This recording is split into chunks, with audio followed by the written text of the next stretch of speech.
Welcome to Bhagavad Gita for All with Nalan Narula on GettingPositiveKarmaNow.com. Recorded in front of a live audience.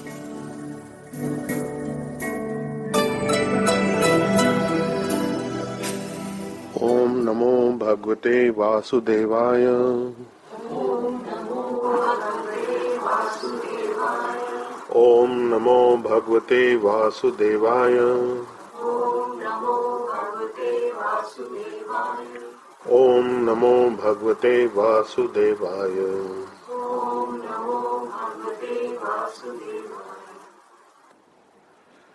So last time we had completed text 8 of chapter 8 of the Bhagavad Gita, and in that chapter 8, the 8th text, Krishna is saying, Abhyasa yog yuktena chetasa naanya gamina parmam purusam divyam yati partha anuchintayan. When a person is practicing being engaged in consciousness, chetasa nanya gamina, without being deviated, the consciousness, the mind is focused, the mind and intelligence are focused on Paramam Purusam, the Supreme Person, which is Krishna, Divyam, transcendental, Yati Partha Anuchintayan, constantly thinking of Arjun, son of Pritha, Partha. Such a person achieves the transcendental, he achieves transcendental consciousness and he attains to me, he reaches me. The important point is chetasa naanya gamina. So how is that going to happen? How will you consciously connect with Krishna all the time with an undeviating mind? Now this is, you cannot go through your daily activities with your attention focused on Krishna only. However, when you are a healer, you have that flow of the Krishna energy in you in terms of the KQ force and Reiki, the universal life force energy. And you are consciously thinking of him indirectly when you are working with those energies. So when you are covering everything that you do with those energies, you are actually in consciousness of the divine. And it is well to remember frequently that where the source of this energy is coming from. So that source again is Krishna himself, as we have spoken about earlier also, where Krishna says in chapter 6 and 7 that those who connect with the super soul aspect within and understanding that, they understand the super soul is present in others, the Atma, Paramatma is there above the Atma. So then such a person serves me best. He does sevate mam, sevate, like that. So this is text 8 which we completed last time. And then Krishna is giving us the method further what we should do.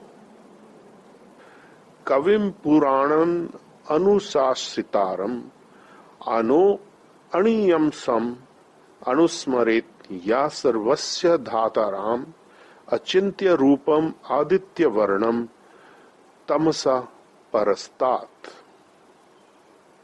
So Kavim Puranam Anusasitaram. Kavim is a person who is knowledgeable, one who knows everything. Puranam, the oldest. Anusasitaram, controller. And Anu Aniyam Sam, smaller than the Anu, atom, smaller than the smallest. Anusmaret, always thinking, Yahu, Sarvasya, everything, Dhataram, the maintainer, Achintya, cannot be conceived by your mind and intelligence. It is beyond your consciousness level to conceive of this. Achintya, it is inconceivable. Rupam, form. Aditya Varnam, who is shining brilliantly like the sun. Aditya, sun, Varnam means form. Tamasa Parastat. Tamasa means ignorance, darkness, Parastat, who is beyond, transcendental too. So he is shining and luminous like the sun, and he is transcendental beyond this material nature. And one should meditate on the Supreme Person, who is all-knowing, who is the oldest of all beings. He is the original, who is the controller and maintainer of everything, and beyond your conception of the material mind. So with the mind you cannot capture or understand. You can only get glimpses of who he is, of his qualities, and by looking closer at what we can understand, we come to a point where we see that thinking stops at a particular point. Knowledge or knowledge gathering is taking place by the mind and the senses. So there is a point when the mind and the senses cannot grasp something. It is beyond their grasp, and that is the divine. For example, in the Srimad Bhagavatam, the first few shlokas say that those who come to this study, it is Vedanta, the end of knowledge. You have studied so far to the extreme point of knowledge, and where knowledge stops, this transcendental science begins. That is the advanced study and appreciation of who the divine really is. By looking at his activities, by seeing what he did, that is what the mind can grasp. That is what the intelligence can grasp. But otherwise it is very difficult to understand the divine, because these are inconceivable things beyond the grasp of the mind and intelligence, so we cannot actually use those tools to try and understand. However, we can work with his energies, we can work with that consciousness as a healer, as a person who is connected to the spiritual energies, who is a Brahmin, in other words, by whatever name called, whether called as a Brahmin, whether called as a Vaishnav, whether called as a KQ healer, whether called as a Reiki healer, and similar, provided the energies are of Brahma, the transcendental spiritual energies, which are in all these examples that I mentioned. Then we come to text 10, because earlier Krishna has said that he who has focused on me and is working with me and has practiced this abhyas yogena, at the time of death he will remember me. So in the 10th text, Krishna takes up this point again. Prayana kale manas chalina bhaktya yukta yoga balena cha eva bhruvo madhya pranam aveshya samyak sa tam param purusam upeti divyam. Prayan kale, at the time of death, manasa achalena, without being disturbed, deviated or unbalanced. Achal means without being deviated, moved, unbalanced. Manasa, the mind, without being deviated by the mind. Bhaktya yukta yoga balena, in full devotional service, engaged. Bhaktya is in the devotional service, yukta being engaged, and yoga balena by the power of mystic yoga, not by power of mind, not by power of intelligence, by mystic yoga, which is also the healing energy that you have, the Brahma energy within. Cha eva bhruvo, between the two eyebrows, bhruva, the eyebrows. Madhye pranam, the life air. The prana is the life air which keeps you in this body. Avesya samyak, establishing fully, completely. Saha hi tam param purusham upeti divyam. Sa tam param purusham upeti divyam. Such a person, he or she, that transcendental param, highest, purusham, the original person, the original generator of everything, upeti divyam, achieves this in the spiritual world, in the spiritual place. So that is the Vaikuntha Loks, and ultimately in Krishna's own home, which is Golok Vrindavan. So at the time of that, when you engage the mind, your consciousness rather, at the time of death, one who is fixing the consciousness of his prana, his air, life air, between the eyebrows. That is, why is that? Because that is the third eye chakra, just between the eyebrows and above. And that is the gateway to the crown chakra or to the transcendental zones higher up, going through the Antakaran, the pillar of light, the hidden light that is coming down. And such a person with full devotion engages himself in remembering the Supreme Lord. Such a person will certainly attain to the Supreme Personality, the original Krishna himself. Now, how will you remember? In devotion, the best way to remember is to chant the Maha Mantra, Hare Krishna, Krishna Krishna, Hare Hare, Hare Ram, Ram Ram, Hare Hare. Now, this is a sound vibration which is composed of air and space. So prana is one of the major airs in your body. And this is the prana is actually where your heart chakra is floating. The prana energy is what keeps your heart chakra going. That's the power that comes into your heart center.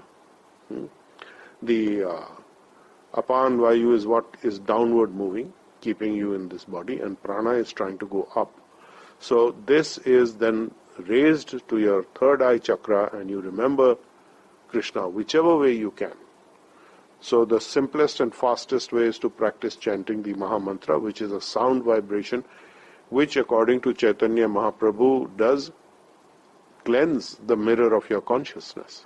Cheto Darpan Marjanam, that is the first of the Shikshashtakam shloks that he ever left behind in writing. These are the 8 shloks, and this is the first one. Cheto Darpan Marjanam, beginning, cleanse the mirror of your consciousness. Cleanse the mirror of your mind. So this is very, very important.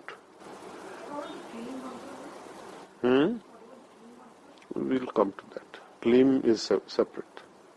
Kleem is not referring directly to Krishna. It is a codified form of Kleem Krishnaya Govindaya Gopijana Vallabhaya Swaha. When you're thinking of Kleem, you're not thinking of Krishna. You're thinking of other things. So that is why this is called the Maha Mantra, because it is the greatest of all mantras for liberation from birth and death. So the point of this exercise will be that at the time of death, you focus on your third eye chakra between the eyebrows, chant the Maha Mantra, and because of chanting the Maha Mantra, the divine manifests. Because the Maha Mantra is non-different from the divine. It has all the potencies of the divine. So from there, the expansion of the divine will take place, and that's a very easy method at the end of your life to get to that point where you can be aware of Krishna. Then we have text 11. Yad aksharam veda vida vadanti vishanti yat yataya vita raga yat ichhanta brahmacharyam charanti tatte padam sangrahena pravakshaye. So yad akshara veda vida vadanti. A person, Veda Vida is a person who is conversant with the Vedas, who is learned and knowledgeable about the Vedas, the books of higher knowledge. Yat Aksharam, that Aksharam, Aksharam is inexhaustible, unending. That which is inexhaustible, the person conversant with the Vedas, Vadanti, he says that. So what is that? That is the Omkar, the Om sound, from which the whole universe is generated, and which is the sound of the universe in movement, is the Om sound. So that is Yad Aksharam Veda Vido Vadanti. Vishanti Yad Yatayo Vitaraga Yat Ichhanta Brahmacharyam Charanti Tatte Padam Sangrahena Pravakshayi. Yataya, such a person, enters, Vadanti Vishanti, enters Yat Yataya, the great sages, Vitaraga, in the renounced order of life, Yat ichhanta, desiring. Celibacy is brahmacharyam. Charanti, practices. Tatte, unto you that padam, situation. Sangrahena, in summarized form. Pravakshe, I shall explain to you. So persons who are knowledgeable and learned in the Vedas, who utter the Omkar sound, who are practiced in chanting the Om, who are the great sages in the renounced celibate order of life, enter Brahma. Right?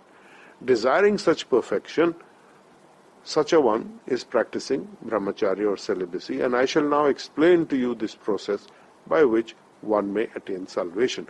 So there are a number of methods by which one can attain salvation. Krishna has given the overall theme that one whose consciousness is focused on me at the time of leaving his body, he will come to me.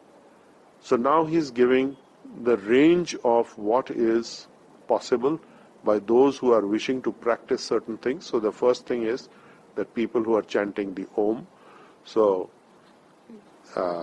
and who are celibate and who are desiring to enter the Brahma energy directly, and who are in the renounced order, desiring that perfection, they practice celibacy, and I shall now explain to you how this process works so that they can get salvation. So this is one method that he is going to explain, and that is in text 12.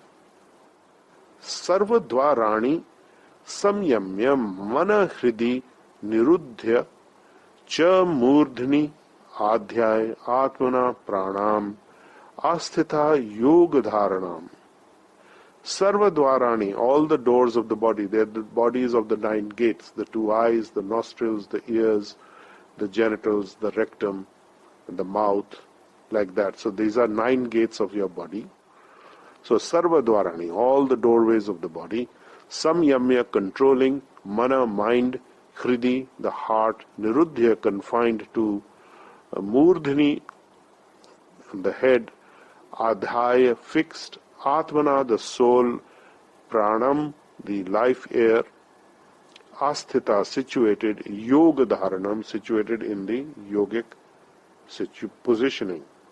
So the yogic situation is a detachment from all sensual engagements.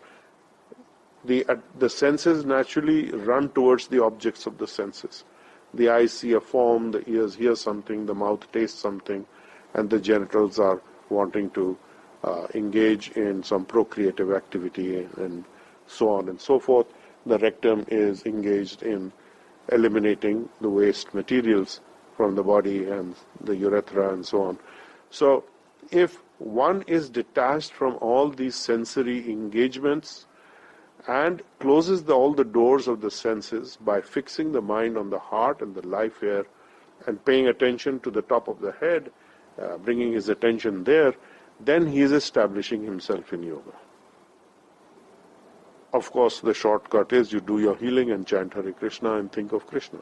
And that is going straight to the crown chakra. So then text 13, Om iti ek aksharam brahma vyaharan mam anusmaram ya prayati tyajan deham sa yati parmam gatim. Om, the combination of the letter A, U and Ma. Om, the Omkar. Iti, thus. Ekaksharam, the supreme, indestructible. Aksharam, kshara means to destroy. Akshara means not destructible. Ekaksharam, the one, supreme, Brahma, absolute, vibrating, Vyaharan, Mam, me, Krishna, Anusmaran, remembering, Ya prayati tyajan, one who remembers me, tyajan, while tyajan deham, leaving this body, sa yati param gatim, he reaches me, and certainly reaches my zone of existence, which is the Vaikuntha planets, the spiritual planets, and depending on how far you go there, you can go to Golok Vrindavan, his personal planet. So he has expanded into many spiritual planets. And such a person will reach there. So this is important to keep in mind, that ultimately it is all about where your attention is, where your consciousness is driven, where you are looking at what at the end of your life. If you are looking, oh, what is happening to people here that I'm leaving behind, what is going on, where am I going next, or there is fear because there is lack of knowledge and lack of education, then you are deviated. So you have to desensitize yourself to all of these things by understanding knowledgeably and by study and by practice. So that is yoga. So yoga abhyasena, so that yoga is to be done, and one has to work with these understandings. And then he says, as he says in text 14, to underline it, Ananya chetata satatam yo mam smaranti nityasha tasya aham sulabha partha nitya yuktasya yogina. Ananya cheta satatam, one without deviation. Again he has mentioned in the 8th text also, and then now Ananya chetasa, without deviating your consciousness, that is the mind and intelligence. Satatam yamam, one who smarati, remembers. Smaran means to remember. Smarati comes from smaran. Nityasha, regularly. That means practice. Practice, practice, practice. Tasya aham sulabha. To him, aham, I am, sulabha, very easy to find, very easy to get, very easy to achieve. Partha, son of Pritha. Nitya yuktasya yogina. So you practice this regularly. One who does this regularly, he will easily attain to me. He will come to me very quickly. So that's the bottom line. Whichever methodology you use that gets you there to Krishna, he has mentioned two things. One is that your consciousness must be engaged on him. You raise your consciousness at the time of death to the point between the eyes, above the eyebrows, between the eyebrows, third eye chakra, and you will come to me, and you may chant the transcendental sound.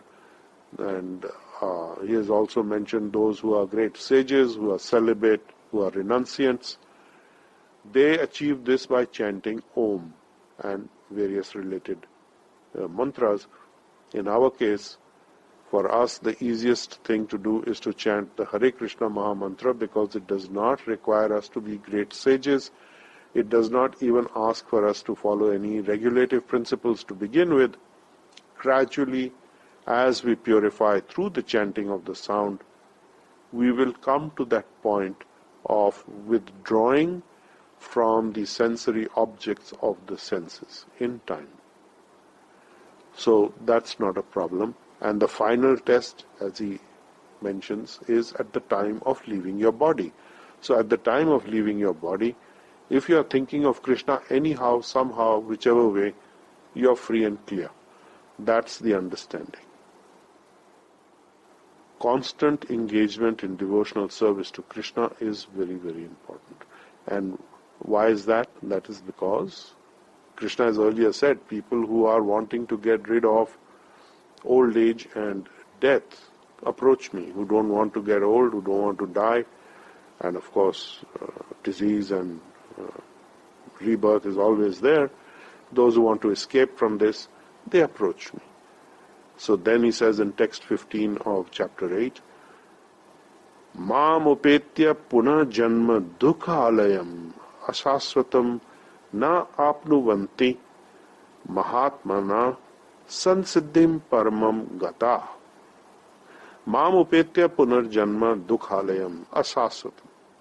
So, what is Dukhalaya? Dukhalaya is a place of misery, which is this material world. Birth, death, old age, disease, trouble of the mind, trouble by other people, Adi Devik, Adi Bhautik, and Adi Adhyatmic troubles from your own mind and body, troubles from nature, from the demigods, troubled by other living entities, and so much other trouble. Also, birth, death, old age, and disease. So this is ashasvatam, temporary. This temporary place. So one who achieves me, such a great soul, who are Mahatmana, great souls, and who is Mahatmana? I said earlier, Bahunam Janmanam Ante, Vasudeva Sarvamiti Sa Mahatmana Durlubha. So Vasudev means the source of everything and also refers to Krishna. Such a great soul attains perfection ultimately. Because of that, they do not ever return to this material zone. So this is his absolute verdict and his statement, which cannot be shaken. It is absolutely pakka, so to speak. And to underline it again, he is going in text 16 to make it very, very clear. Abrahma bhuvanat loka puna avartina arjuna mam upetya tu kaunteya puna janma na vidyate. Abrahma bhuvanal loka, from the highest planetary system up to the highest Brahmalok, the place of Lord Brahma, which is the highest of the 14 planetary systems in the material universe, all the lokas, all the planets, Puna, again, Avartina, returning, Arjun, you do not. You do not come back. Puna Janma na vidyate, never takes rebirth again. If you go to the Brahmalok, you can take rebirth. But usually, at the end of Brahma's life cycle, Brahma goes to the spiritual sky, taking all the souls with him. But all the way up to the Brahmalok, from the lowest place to the highest place, the whole material world, everything is a place of misery. Even Brahmalok is a place of misery, ultimately. There is no old age and disease, but there's birth and death. So that's why Krishna has mentioned birth and death earlier and has not mentioned old age and disease, because that happens in the lower planets. In the higher planets, there's no old age and disease as such. Of course, people age, but not the way they do in the lower planets, but there is death. He is making it clear, repeated birth and death take place. So that is because in the cycles of 1000 yugas in one day of Brahma, many planetary systems appear and are destroyed in cycles of 4 yugas. The Satyug, the Dwapar, the Kal Yug, and so on, like that. So these ages keep recycling, and there is destruction of the planets. And at that time of Pralaya, the only planet that remains is Dhruvlok. That's a special boon received by Lord Dhruv Maharaj, who is the grandson of Brahma. He said, I want to be greater than my grandfather's planet also. I should not be destroyed. So that is the pole star, Dhruvlok. Beyond that, that remains. So from the highest planet in the material creation down to the lowest, every single one is a place of misery. So do not think going to the higher heavenly planets, Lord Indra's planet, Indralok, Indrapuri, heaven, is going to be something very nice, because that is also a place of misery. All kinds of miseries. They're battling demons, they're battling for their position, they want to maintain their chair like politicians. All that is going on. It's not a great place. There's misery. And repeated birth and death take place. So when the demigods are over, some of the demigods, when they finish with their cycle of what they're supposed to do, then they again are to be reborn. So it's a miserable condition. So this is impermanent, it is dukhalay. But one who comes to me, who attains to me, he never has to come back here. So we can understand that everyone who's in the material zone has not been in the transcendental zone directly. He has originated from the Supreme, but was never staying in the transcendental zone. It was always on the edge and then downfall, slowly descending into the various material universes, starting from the higher and working down to the lower. So we will pause here at text 16 of chapter 8 of the Bhagavad Gita. And if there are any questions, I will take questions. Anita, you may ask a question. Hello, sir. Good evening, sir. Good morning, sir. Good morning. Yeah. Please ask your question. I just wanted to know that you chant the Mahamantra during your healing, and you can chant it otherwise as well. Well, you have to be attentive. The instruction is that one must be attentive while chanting the Mahamantra. So if you are distracted by other things, it is better to set aside some time to chant separately. Casual chanting is not recommended, but it has no real downside. It will eventually purify you, but it is better that you can focus on the sound. The more you focus, the more energy you get. It is exactly the same that when you do your healing, we advise you that you should focus on the flow of energy, and then your consciousness goes to a different place. Okay? Right, sir. Okay. Thank you so much, sir. You're welcome. Any other question anybody has?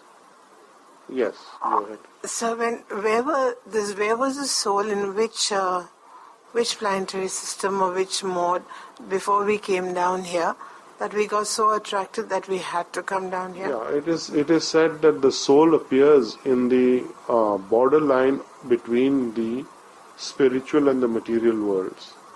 And then depending on his attraction towards which side he wants to go, he is drawn to that side automatically. So he appears in the Vaitarani river very often, and there in a dizzy state of consciousness. It is said that when the soul, newborn soul comes, he's in a dizzy state of consciousness, he's a little giddy, and he is either going towards the spiritual, he's attracted directly there, or he's attracted to the material world. So wherever his attraction is, then he immediately finds himself there. And then the child is turned upside down to hang down to No, come he here. is coming there into the material world. If he goes into the higher planets, then it's not a birth the way that happens on this planet. Then slowly descending down, yes, it comes down. It is stated that the soul comes down in the form of rainfall. And then it goes into the ground, goes into the grains. The people eat the grains, and then that develops into the semen. And then from there it is transferred to the womb. So that's how the soul appears in the material universe. Right? Okay? So no more questions. So we conclude at text 16, chapter 8. Om Namo Bhagavate Vasudevaya. Om Namo Bhagavate Vasudevaya. Om Namo Bhagavate Vasudevaya. Om Namo Bhagavate Vasudevaya.